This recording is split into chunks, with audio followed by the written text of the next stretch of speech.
In the 1960s, the history of the Mafia changed forever when the Sicilian mob began flooding the United States with an illicit and lethal narcotic: heroin. Heroin would turn the Mafia into a global organization and make them more money than they had ever made before. But it would also sow the seeds of their own destruction.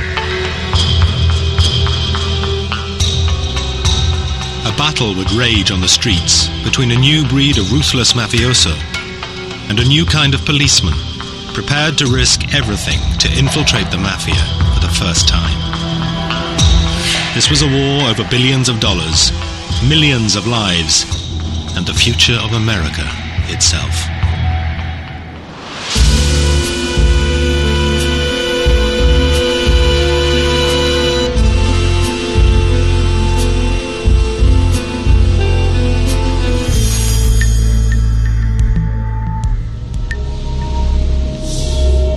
In the late 1960s, drug addiction in the American cities was on the increase, and crime was rising.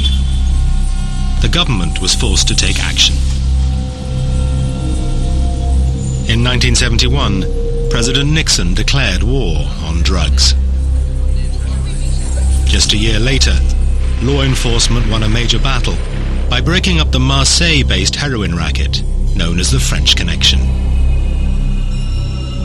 These French laboratories were supplying America with so much of the drug that the bust led to a heroin famine on the streets. What nobody knew was that this success would lead to disaster. Shutting down the French Connection was indirectly opening the door to something every bit as dangerous: the Sicilian Mafia. In the coming years, they would fill the gap in the market and forge a relationship with the most feared mafioso in America, Carmine Galante. In 1974, 2 years after the French Connection was busted, Carmine Galante walked out of prison, ready to flood America with a new source of heroin and turn the Mafia into a global drugs corporation. Galante was a member of the Mafia family known as the Bonanos. He had a long history of drug trafficking and an even longer history as a tough guy. His personality could be summed up by an incident at Lewisburg Prison, where he was serving a sentence for drugs trafficking. During telephone days, when inmates line up to use the telephone, he was in a section which had some of the toughest black inmates you've ever seen. Murderers, strong-arm artists, you name it. And he would simply walk to the head of the line, grab the phone out of some black inmate's hand and said, "Get off the phone." This surrounded by 200 black guys. No one dared touch a hair on his head. When Galante got out of prison, the Bonanos were in crisis, their leadership either exiled or in prison. With no challengers prepared to take on this dangerous man, the Bonanos had their new boss. Galante's top priority was to kickstart the heroin trade.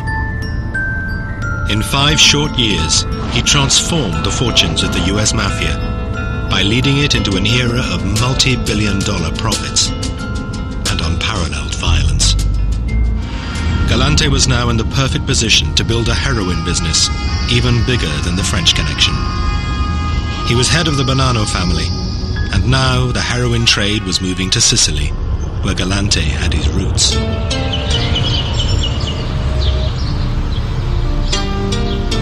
Galante was born in New York, but his family came from the town of Castellamare del Golfo in the northwest of Sicily. Sicilians had been emigrating to America for 100 years, but many of their descendants kept strong links with their homeland.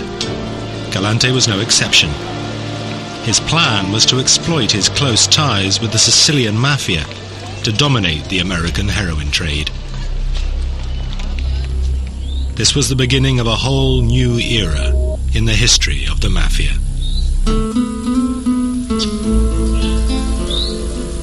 Until now, the Sicilian and American Mafia had mainly operated as separate organizations. With the the French connection broken, the Sicilian Mafia decided to fill the gap in the market, and there was no bigger market than America. The Sicilians set up a sophisticated smuggling system.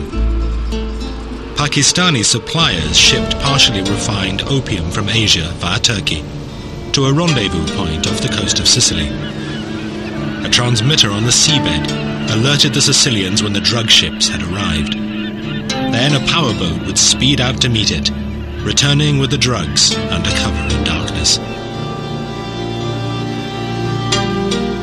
The opium base was processed into heroin in laboratories on the west of the island.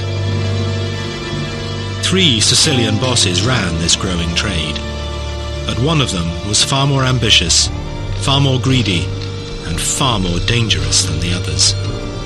Totò Riina. Riina planned to shake up the Sicilian Mafia, just as Galante was making waves in America. The Sicilian Mafia always claimed they adhered to a code of honor, murdering only when necessary, and avoiding the killing of innocents, women and children. But Riina shunned these old guard rules. Dottor Riina è stato sempre un personaggio molto rumoroso. Totò Riina had always been a loud person, very, very noisy. Affondato il suo potere sul terrore. He was an extremely violent person, and someone who had founded his empire by terror.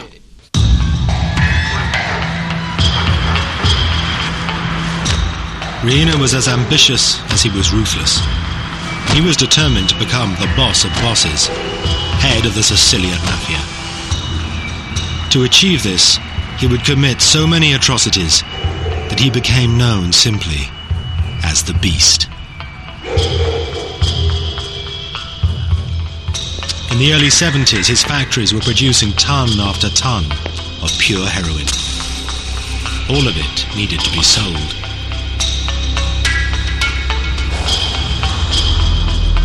On the other side of the Atlantic, Carmine Galante and the American Mafia could see that there were huge sums to be made selling Sicilian heroin. But there was also a problem. Throughout its history, the US Mafia had vowed never to be associated with drugs. The Chicago mob, known as the Outfit, was one of the most vocal opponents of the drugs trade. We always knew that if you dealt with drugs, it was a dirty business.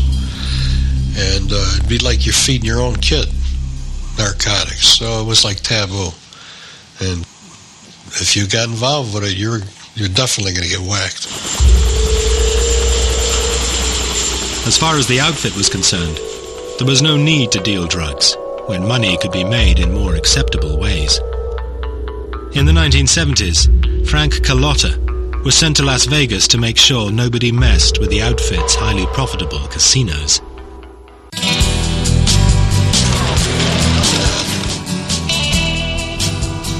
For Carlotta and his crew, running casinos earned them respect in a way drugs never would. Actually, it was great. It was beautiful. I mean, you had everything you needed out there. You had anything you wanted to do. You movie stars. They wanted to be involved with you. You wanted to be involved with them. Anywhere you went, you got the red carpet treatment. It was like you were respected. I think you were respected. I'm hoping that I wasn't feared, but in some cases you were feared. And if that brought respect, well, then it brought respect. But for others, the huge profits of heroin dealing were hard to resist. From his beginnings in suburban Brooklyn, Dominic Montilio grew up to be a member of the notorious New York crime family, the Gambinos. He dealt drugs for the Mafia for many years. The word that filtered down, just saying, if you got caught, dealing drugs, was an immediate death sentence. But the real message that came down was just don't get caught. At that time, I couldn't think of one crew that I knew that wasn't involved in it, because the money was too lucrative to pass up. The mob didn't want to be seen to be peddling drugs, but they were happy to take the money. I mean, there was no great moral reasons why they didn't want you dealing in heroin. It was just that it would bring that much more heat on the family. But the bottom line is the cash, you know, and that's a cash business. And the amounts are staggering, the amounts of money that can be made. The New York families knew that dealing drugs would attract attention from the authorities, but it was a risk they were prepared to take. The US Mafia secretly embraced the heroin trade and was soon making more money than they knew what to do with. The unpleasant fact is that there is a new epidemic of heroin use in the United States. As Sicilian heroin began to flow, addiction rates in America soared. At the end of World War II, America had an estimated 20,000 heroin users. By the mid-70s, there were more than 500,000. The FBI had little idea how such large quantities of drugs were getting into the country, or who was bringing it in. But that was about to change. In the 50s and 60s, FBI agents were mostly white males. Now the FBI was recruiting from a much wider pool. Finally, they had young, ambitious agents who came from the communities that were home to the Mafia and could speak the Sicilian dialect. One such man was Joe Pistone, better known as Donnie Brasco. Joe Pistone was a young FBI agent from a Sicilian background. His mission was to infiltrate the Mafia, something that had never been done before. I grew up in New Jersey, and I grew up in an Italian neighborhood. And in this neighborhood, there were Mafia guys, mob guys, and I went to high school with sons of mob guys. So I knew about the Mafia growing up. It wasn't foreign to me when I became an FBI agent. So I was pretty well versed in the ways and traditions of the Mafia. Joe Pistone's dream was always to be a cop. Growing up would have been easy to go crooked or become bent because you're in the neighborhood, you see what's going on. There are guys doing illegal activities. But I'd never had an inkling to go toward that because of my parents. I mean, I know if I ever did anything wrong that I get a good swift boot in the rear end from my father. On July the 7th, 1969, Pistone was sworn in as a special agent of the FBI. 7 years later, he disappeared from everyday life and developed a new identity. Everybody needs a legend, and that's a history, a legend, a history. And so, you know, you pick a name, and I picked Donnie Brasco, and I picked a jewel thief, burglar, jewel thief, because it's a profession that is not involved in violence. You know, not many jewel thieves are in jail for murder. So you want a legend that is a non-violent legend, and you want one where you can provide somebody with something. So I could come around with precious gems, jewels, and tell them that I had just pulled a score. Pistone's job was to work his way into a Mafia family. The risks were great, but if he pulled it off, he had the chance to expose a secret world of crime. One wrong move, and he faced almost certain death.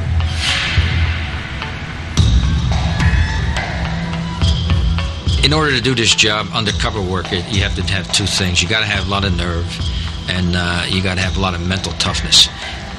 I'm not a person that sweats, you know. When I get into a jam, I don't sweat, so you don't know if you're scaring me or not, you know. And, you know, there's not much that can be done to you. The worst thing that can happen is they can kill you. That's about it. The FBI wanted the inside story on the Mafia. The Banano boss, Carmine Galante, was their first target. Pistone used the FBI's diamonds and his Sicilian roots to gradually infiltrate Galante's Mafia family. Being of Italian ancestry and knowing the streets and knowing how the Mafia operates, you know, you speak when you're spoken to. You mind your own business. You don't get involved in conversations that don't concern you. They don't just, you know, embrace you and take you in. And you have to just lay back, be patient, and work your way.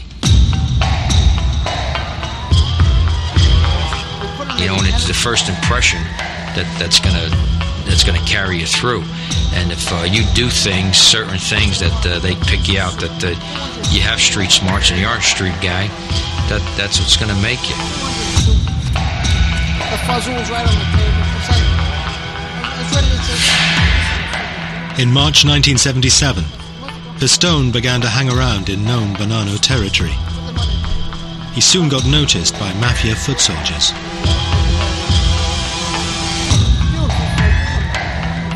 One of the wise guys Pistone met was Lefty Ruggiero. Pistone would later discover that Lefty was a known hitman for the mob. Lefty approached Pistone, asking him to sell some stolen jewelry. I was introduced to a fellow by the name of Lefty Ruggiero, and Lefty was a 24-hour gangster. I mean, he knew the mob. He knew everything about the Mafia. If you need a teacher in the Mafia, Lefty was the guy that you wanted. I used my street smarts and my knowledge of the Mafia, and I didn't push with him as far as questions and, trying to get the information. And he liked that.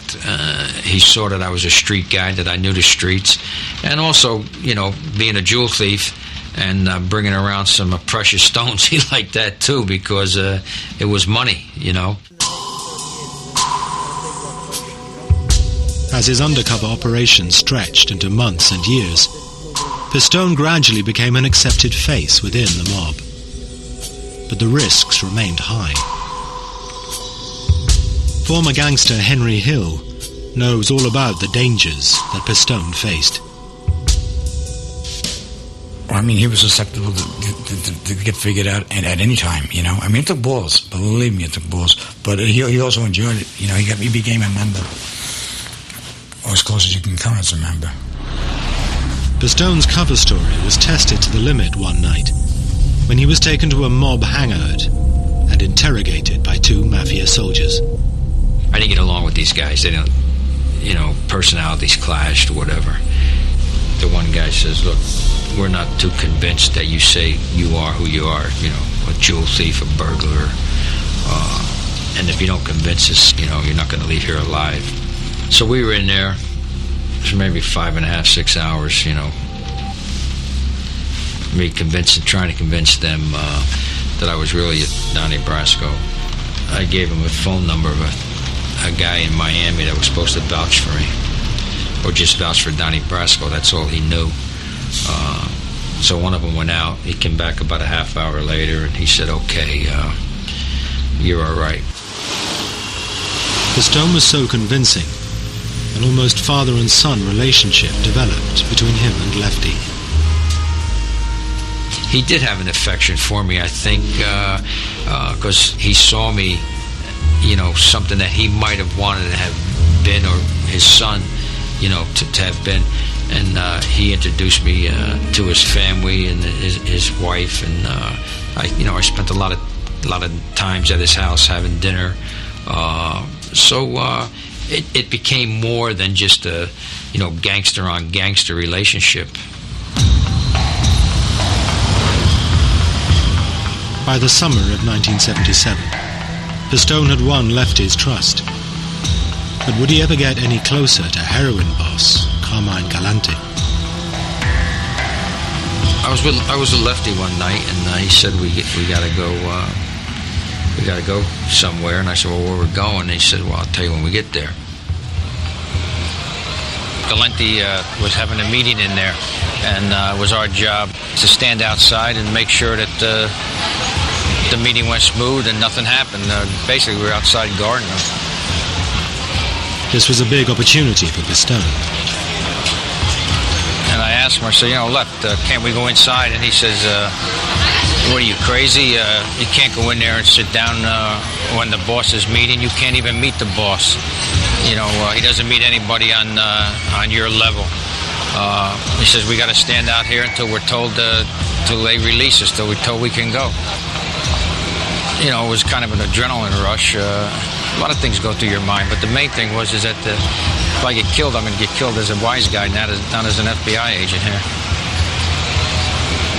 here I'm an FBI agent working undercover, and nobody ever got to be close to a boss, let alone guard him. Pistone did not get as close to Galante as he wanted, but he learned important facts about his operation. Before Pistone went undercover, the FBI had some idea about the inner workings of the mob. Now, for the first time, an agent was able to confirm the way the Mafia was organized from the inside. Pistone told the FBI how each family was structured into a military formation. At the top was the head of the family. Working directly for him was an underboss and an advisor, known as a consigliere. Beneath them were the capos, each of whom ran a crew of 5 to 10 foot soldiers.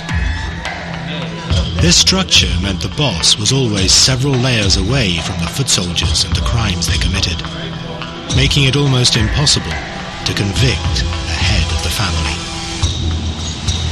This was vital intelligence in the war against the mob, but it was just the beginning. Pistone also managed to find out the secret of Galante's meteoric rise within the New York Mafia. Joe came back to us telling us about Sicilians whom the American Mafia figures were referring to as Zips. And to him, this meant that these Sicilian Mafia figures within the Bonanno family were actually being used to commit murder, dealing in drugs, heroin. That was a just unbelievable revelation.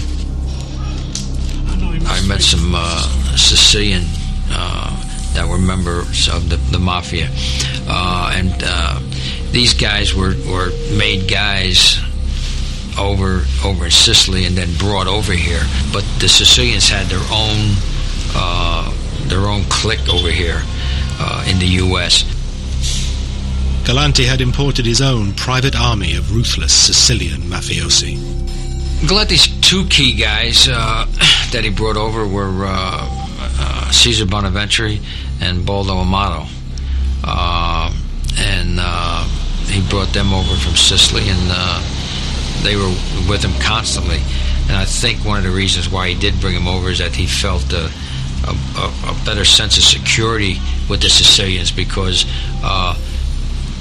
I guess he felt they were still loyal to the tradition. They weren't Americanized yet. Galante's new bodyguards made waves in the Bonanno family. There was a lot of friction, I found, between the American Mafia and the Sicilians, even though they were married up into one family. I mean, anyway, Lefty and Sonny and the other Americans thought that they were looking to take over the family, and that the other American Mafia guys didn't trust them and didn't like them. The Sicilian and American Mafia were cut from very different cloth. In the past, the Sicilians had embraced rules and traditions, but that was changing. They'd kill anyone, where we had certain rules. It sounds strange, but there were rules as to, who you had to get permission from to go do a piece of work, or you couldn't kill a guy in front of his family, and they didn't have those rules. These new ruthless Sicilians were from a mafia clan based in Corleone, a remote rural town deep in the mountains of Sicily. Corleone mafiosi are made of different stuff. They're tough, very hard. Probably their peasant lifestyle trained them to withstand anything thrown at them. Jail doesn't scare the Corleonesi. They aren't frightened of death. They're always faithful to their boss. The Corleonesi had reached the top of the Sicilian mafia by breaking rules and killing without permission from anyone.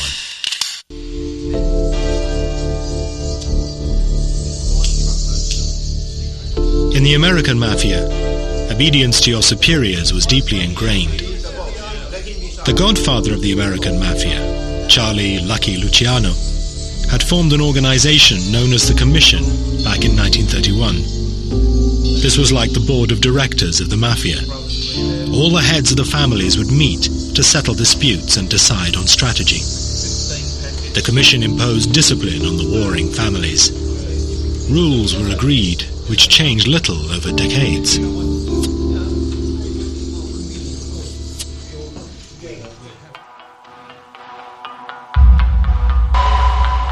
One of the rules was that you didn't kill someone without permission from the head of your family.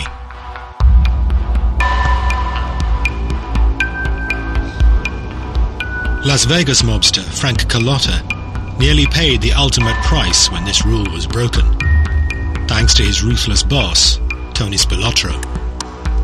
I grew up with this Tony guy. He was a very good friend, and as I said, you know, very good friends are the ones that are going to get you killed. And when he had ordered me to whack some guy out here, I asked him, did you get the okay from back home? And he said, yeah. And he promised me he did. Well, he never did get the okay from home. And he got a call from one of the bosses back there, and they said, what are you guys doing out there? Killing someone without authorization from Chicago was breaking the rules. The punishment was death. Tony Spilotro decided to blame his best friend, Frank Carlotta. He was lying. He was taking the weight off himself because he knew that if he didn't, instead he readily ordered me to do these things, that they would whack him in the head. So he shifted everything over to me. That was my best friend. We shined shoes together when we were 12, 13 years old. So all my life.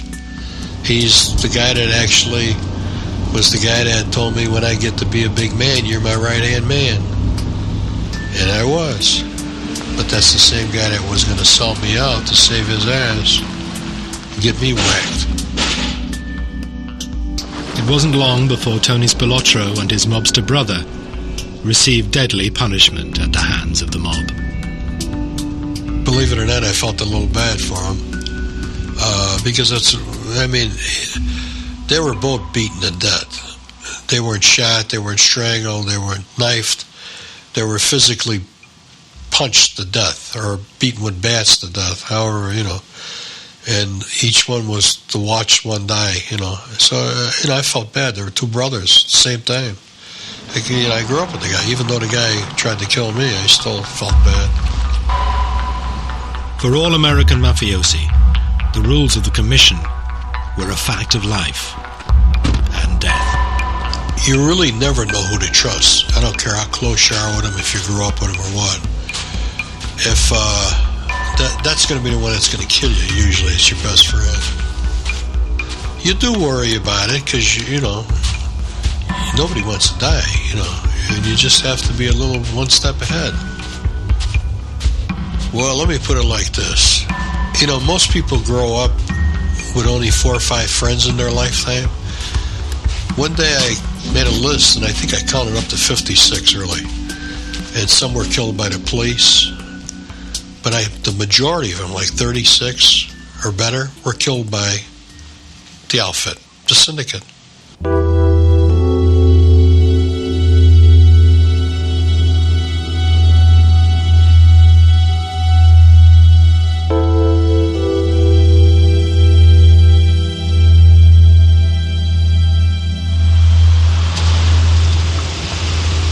Carmine Galante didn't care about the commission or its rules. He believed the American mafia was soft and that his connections with the ruthless Sicilians made him invincible. But there was more than one advantage of having an alliance with the old country. At first, nobody thought much about it. But then the rest of the mafia began to get really nervous because they began to ask themselves, now, why is he bringing in so many of these zips? And everybody put 2 and 2 together. These guys are running heroin. This is a Sicilian connection at work here. We don't need this. For one thing, the organization felt we can't control the zips. Sicilians made and smuggled in the heroin. By hiring them into his own crew, Galante was making sure he would stay at the heart of the heroin business. for what he was trying to do with in the heroin business, it would have been, good for him to be aligned with the more Sicilians, the better, because that's where the pipeline came from. In the late 70s, the Sicilian Mafia dominated the heroin trade. On the streets of America, the profits being made were reaching $20 billion a year. Galante was trying to keep the profits to himself. Something had to be done. He was greedy. He wasn't, the Bonanos may have been involved in this, the profits from this drug trade, but Galante wasn't sharing it even with his own people and the family, because he was, an egomaniac. He wanted to be the boss, and nobody was going to tell him what to do, and he was going to run his family, and he wanted to run the other families too. And during this time, Galante was making deadly enemies. The other bosses didn't like him because of this attitude that he had, that he was the top boss in the city. Everyone knew on the street that the clouds of war were right there. I mean, if this guy stayed loose, what he was plotting would have definitely caused major, war to happen between the families. For mob bosses, the Galante problem was growing. Only the Commission had the authority to act. Their solution would be violent. Galante had to go. On July the 12th, 1979, Carmine Galante paid a visit to Joe and Mary's restaurant on Knickerbocker Avenue in Brooklyn. It was one of his favorite haunts. Run by his cousin, he felt safe there. He was joined by his two loyal Sicilian bodyguards. There's a courtyard that you go into, and there's an open-air courtyard, and they were sitting down getting ready to have lunch, and Galante was sitting there, and he had his cigar in his mouth.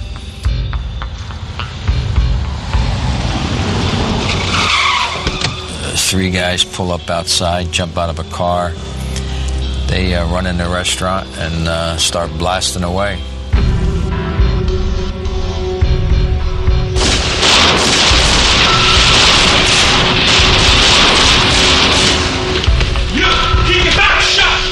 Galante ends up getting shot, falls off his chair, sprawls out on the ground, face up, and he still has his cigar clenched in his mouth. And that's how they got Galante. This is the famous front page that greeted America the next morning. Galante's meteoric rise to the top had ended in a pool of blood. Carmine Galante was rubbed out today as he sat in a Brooklyn luncheonette, a gangland execution of a man believed to be the most important organized crime figure in the country. After the murder, the killers fled the scene. But in an amazing coincidence, one of them walked into a club that was under police surveillance. This incredible footage shows him reporting back to the Commission bosses after the successful hit. But the feds were about to get an even bigger surprise. Well, when the police came on the scene, they had immediately identified Carmine Galante's body. He was an old man, had a cigar stuck in his mouth, totally lifeless. As the police pieced everything together, they were told that two other individuals who were in the backyard with Galante, later identified as his so-called bodyguards, they were the ones who miraculously got out of there without any wounds whatsoever.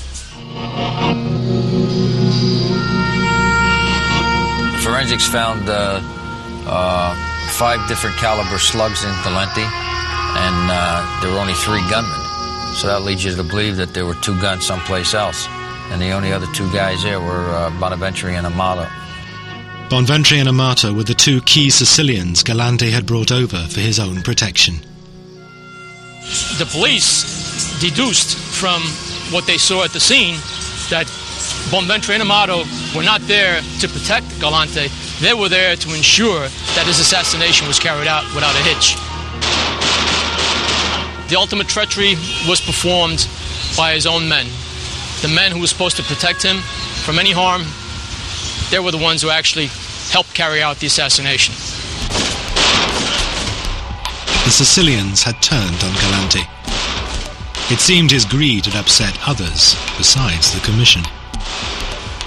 The Sicilians who had arrived in America in the 60s and 70s, who were helping bring in the heroin from Sicily, wanted full control in their hands.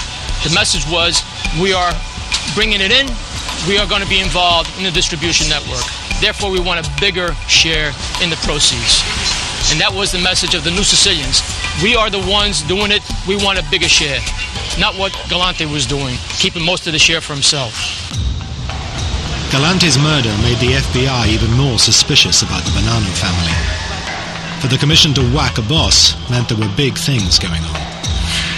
Two young agents, Charlie Rooney and Carmine Russo, were given the job of watching the Bonanno Sicilians. This is the area where myself and my partner Charlie Rooney spent a lot of time conducting surveillance.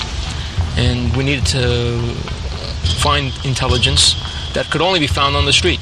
And that meant being out here, being the eyes and ears, basically, of the FBI, trying to determine who these Sicilians were and what they were doing. One Bonanno member, who soon came to their attention, was Sal Catalano, who ran an Italian bakery in Queens. The FBI realized that Catalano was a key figure in the heroin trade. Suspicious packages were constantly being exchanged, probably containing either heroin or money. The FBI decided to play a waiting game in the hope they could break open the whole operation. One of the things that we in the FBI, and of course all of law enforcement, wanted to know was how were they bringing the heroin into the United States at that time. Over the next 5 years, Russo and Rooney's surveillance operation evolved into the largest investigation the FBI had ever undertaken. Finally, after recording and translating more than 55,000 wiretaps, the team of 400 agents worked out how the Mafia smuggled heroin into America.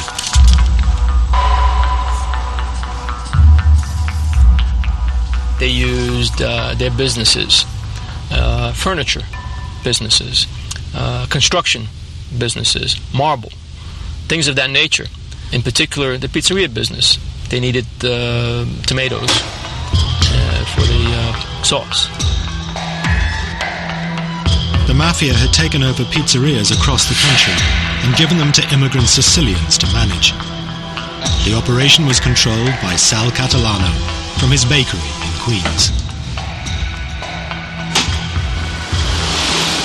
This footage shows some of the actual restaurants implicated in the Pizza Connection trial. Restaurants just like these were used to distribute heroin around the country. The heroin arrived in the US through all kinds of routes. Their methods were often ingenious. Cases of canned tomatoes or boxes of cheese arrived from Sicily, stuffed with heroin worth hundreds of thousands of dollars. But the pizza network was not a retail operation. Mafia dealers never sold the heroin directly on the streets. Instead, the imported narcotics were divided up and sold to smaller street dealers. That way the bosses stayed well away from the dirty end of the business. The pizza restaurants had another use as well. Catalano and his crew could hide their profits by passing them off as restaurant takings. Pretty ingenious cover. I mean, who figures a pizza place? You figure you see some guy slinging dough around making a pizza. What's he going to be involved in? Mafia dealer Henry Hill regularly used pizza restaurants for his drug drop-offs. It wasn't difficult for me. I used to go to a pizza joint in a shopping center, leave my car there, and take a different car home. And I go back 4 days later, sit there and put the money in the trunk. The evidence the FBI found led to the very top of the Mafia and all the way back to Sicily. Salvatore Catalano was aligned with the Corleonesi in Sicily.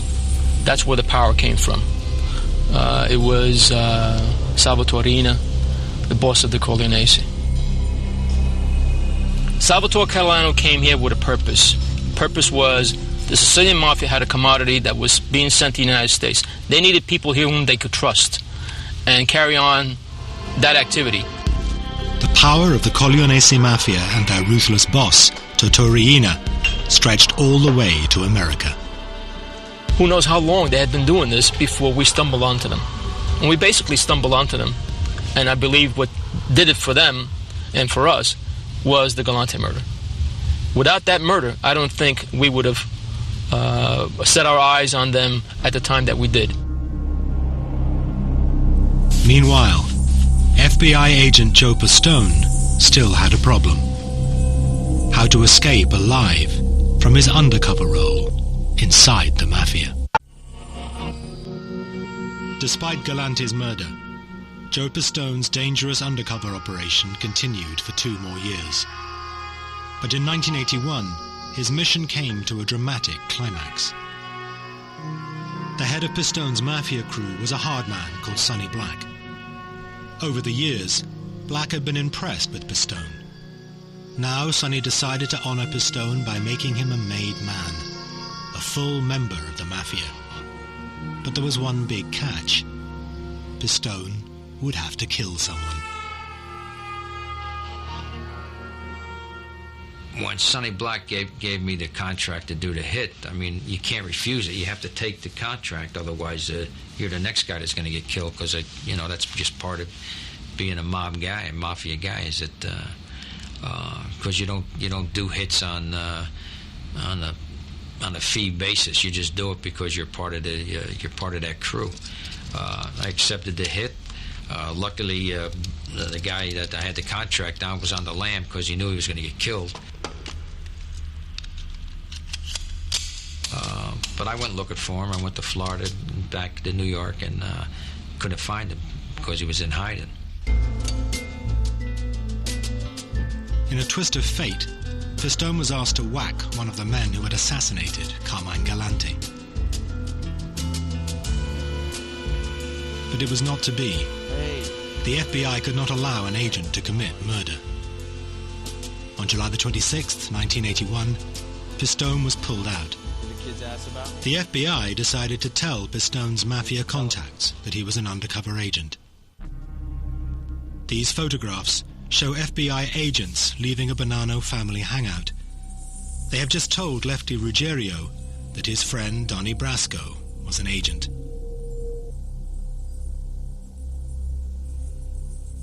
The consequences of this news for the Mafia crew were deadly.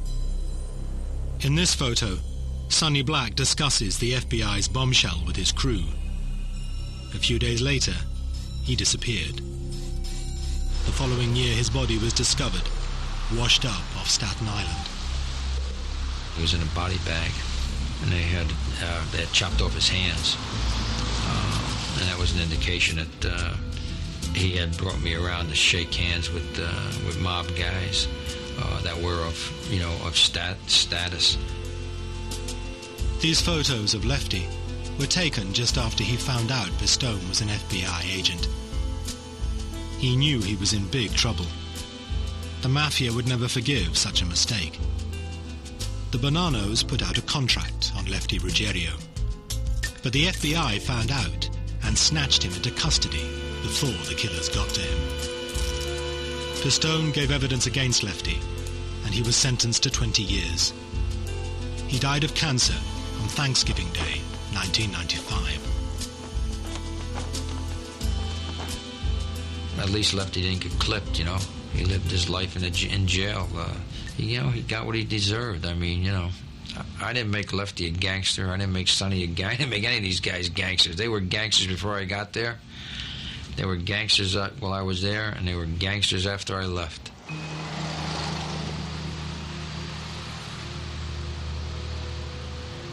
Joe Pistone had survived undercover for 6 years. But I mean, that's a long time to spend undercover with that, with a crew that's, more than capable of killing you and taking you apart, dumping your body's parts somewhere. And to have those guys trust you to a point, I mean, I never heard an FBI guy coming close to getting made. You know, I mean, they were looking to make him.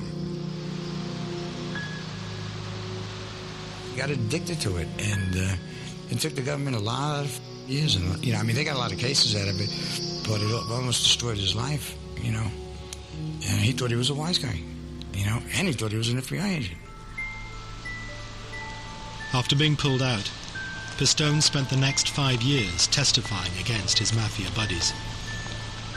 Then in 1986 he left the FBI to write a book about his experiences. But his life would never be the same again. Even now he lives under an assumed name, under constant threat of assassination. The Mafia put a contract out on me when the operation terminated and I surfaced. My identity showed up. Am I worried about it? I don't think about it every day. Just take precautions and go about living the way I live. And if it happens, it happens. And the best man will win.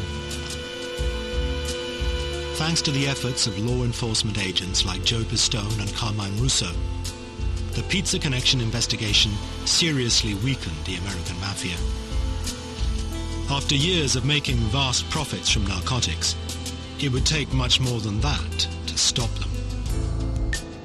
No one could have foreseen that in the coming years, the actions of one Mafia boss would change everything and bring the American and Sicilian Mafia to their knees.